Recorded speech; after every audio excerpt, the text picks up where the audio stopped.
Hello, everybody. This is Mr. Lu. Prime Minister Lawrence Wong just announced Budget 2025, and it was a long speech. But there were three things that he mentioned that struck me quite impactfully in my heart, and I would like to mention them to you. Most important one to me is the last point, which I think it's a point that many people may not have paid enough attention to it, but it's probably going to be the most important one to the rest of us for the next few years. Let's watch on, shall we? Now, most of y'all have already seen some form of this.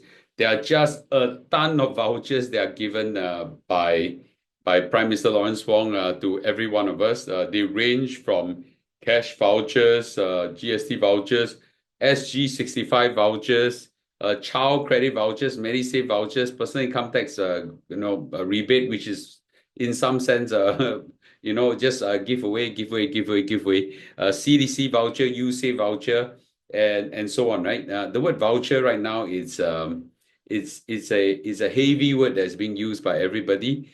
Be frank with you, I cannot even keep up with the amount of money that the government is giving us, and I think this is very nice to have, but I think there's just too much being given away in a sense that I can't even keep track of it. So I don't know about you guys, but I think all Singaporeans should feel very blessed to have all this giveaway. And these are my observations. I know there's a lot of giveaways that are given by Prime Minister Lawrence Wong, um, but I just want to raise this point. Okay, number one is don't be ungrateful. No, as I watch the live stream, I see a lot of people making comments and things like that.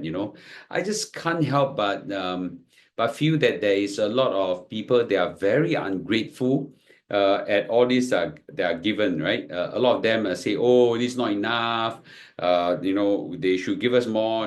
They should give us more. This prime minister, why give so little and things like that. And the other one is, yeah, they should give us what, kind of thing, right? So, and I just feel that there is a sense of ungratefulness in some Singaporeans, and I'd like to remind everybody that, in other parts of the world, be able to be given some of this kind of rebates and vouchers and all this are very, very rare. Okay, very, very rare. In most places, they tax you to the roof before giving you something back and things like that. So, don't be ungrateful, okay? I would like to quote my grandmother who had passed away many, many decades ago. Whenever I'm ungrateful, you scold me, "Yao xiu kia," the kind of thing, right? So I can understand some of this feeling, of entitlement. I'll just say that, please don't be ungrateful. And the other point I want to stress at is that don't budget this kind of money coming in that as if you will last forever. These kind of giveaways may not last forever. And it really depends on our budget surpluses, and our budget surpluses is not a given. If you were to look at the years where during COVID, we run budget deficits, and we certainly are not be able to give some of these big giveaways to help with cost of living and things like that. So, and I'll just want to stress that, some of these kind of giveaways, do not budget it in every year as if this will last forever. So I think I think we should take them as one off and not assume that these are continuously ever able to be there forever for you. Another thing that Prime Minister Lawrence Wong mentioned are the BTO's pipeline, right? The BTO's pipeline is very strong with 50,000 flats, in Woodlands, Bayshore, Mount Pleasant over the next 3 years. And the other one that he's going to do is he's going to be launching a big sales of balance flat, which is 5,500 flats to be launched. And there are also another 3,800 BTO flats that are launched with short waiting time of 3 years or less. And that's going to be a lot of flats. Now, the fact that he mentioned all these and don't mention some of the other stuff, like addressing some of the people's concern that HDB resale flat prices are going up astronomically and blah blah blah. I think I'm drawing these insights. For the property market, I don't think the government seems to be concerned about HDB resale flat inflation. I don't think so. I'm not sure whether I should be concerned about HDB resale flat because I told you that one side of my mind says I'm happy about it. The other side of my mind, I'm kind of concerned that when HDB resale flat inflates, their impact to our economy and blah, blah, blah. But you know what? I don't think the government seems to be too concerned. My guess is because it inflates the value of the net worth of all people, and you will feel good about it. So I do feel good about it, despite me having a hat that wears for the economy. So I think that the government strategy of managing the entire housing problem is just to ramp up supply as much as they can. So on that note, I don't think the government is going to have any impactful cooling measures from now until GE25. I don't think they're going to do anything or anything impactful. And even after G25, I'm not too sure they'll do something drastic as well.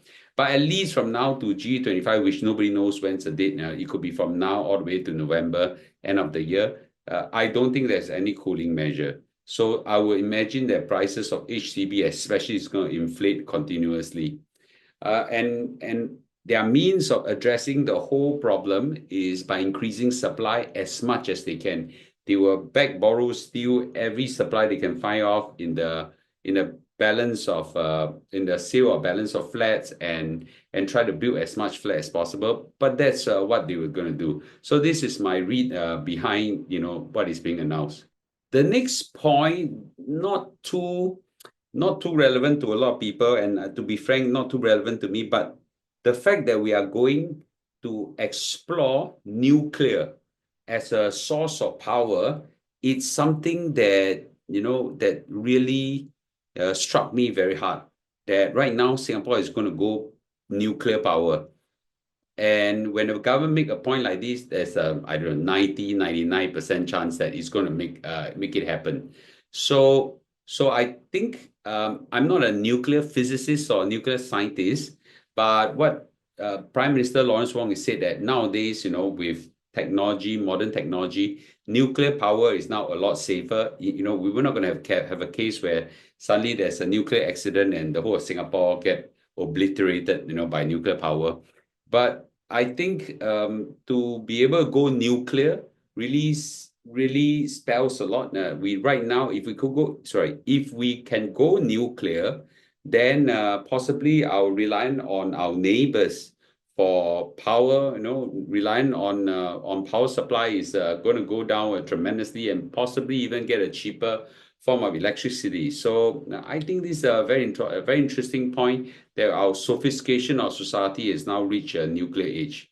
Now, this is the last point, which I think is the most important point that I would like to drive at. Okay. Number one is our revenue comes in better than expected. So as a result, we have huge budget surpluses. And our budget surplus is largely contributed by corporate income tax. Now, remember, our corporate income tax is basically tax revenue from the companies.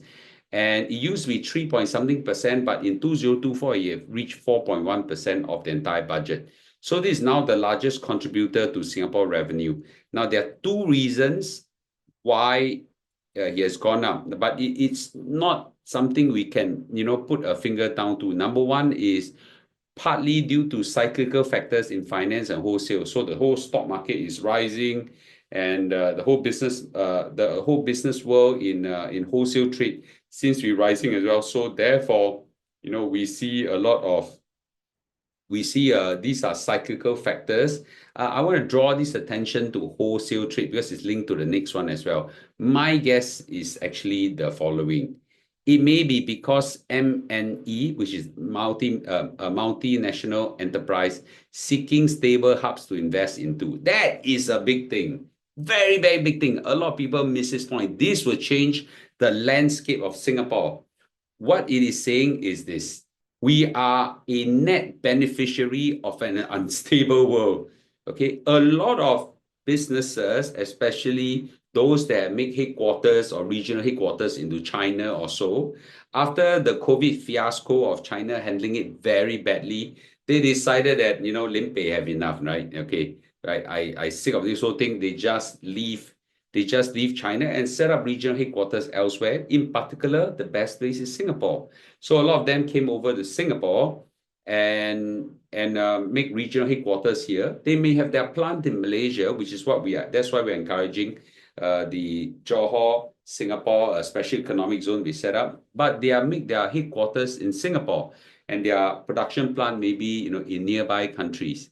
And this is a big a thing, right? So in this whole COVID fiasco and poor management by China, we are a net beneficiary.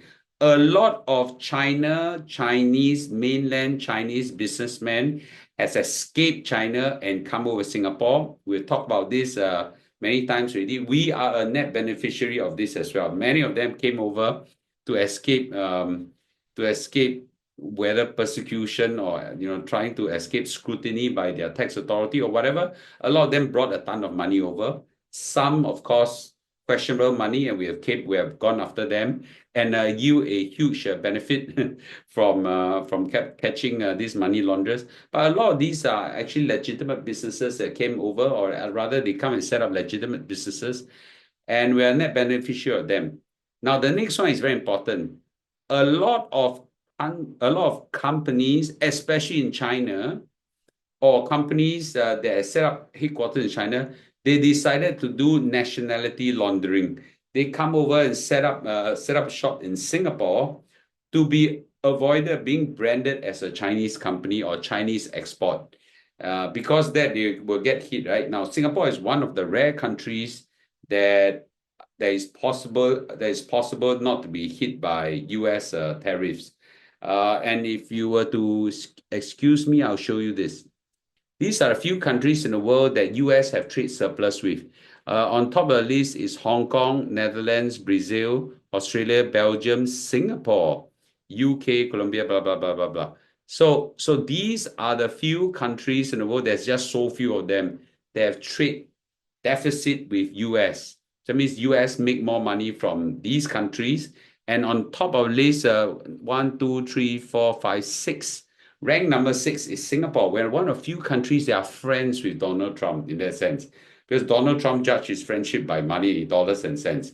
So from that point, I think that we are going to be able to escape some of Trump's tariffs, and I think that's also a reason why many of the countries are coming into Singapore to set up shop, so that they get away from being labeled as a China company, and more importantly, they can, in some sense, legally, make sure that their products get channeled into Singapore, and from Singapore, go to US without being hit by Trump's tariffs. So on this note, take note that this also means that we're going to have a lot more rich foreigners coming into Singapore, be it China, Chinese, be it Ang Mohs, be it whatever countries and so on. I think Singaporeans need to stop whining about them, complaining about lots of foreigners coming in. They bring jobs to us. They relocate their companies in Singapore. They bring funds to us. They make you rich as a country. So stop whining and stop complaining, and let's embrace them and let's welcome them. My last few points is going to irritate a hell of people who are pro-opposition and hate the PAP and things like that. Well, the years ahead, especially the next 4 years, are going to be very uncertain and dangerous. And we are currently right now blessed with a country that's made rich and powerful by a very smart government. It ain't you, it ain't me, but it's actually by a small group of very smart politicians and civil service officers that make Singapore very rich and blessed. I will just risk my channel and say this. Please count your blessings and don't give this blessing away. This is a strength of our country.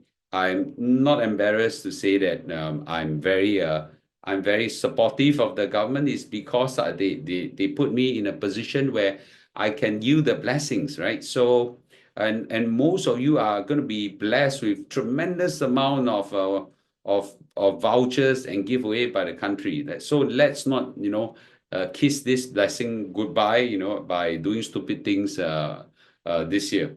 So let me know your thoughts, and I'll see you in a day or two. Bye bye.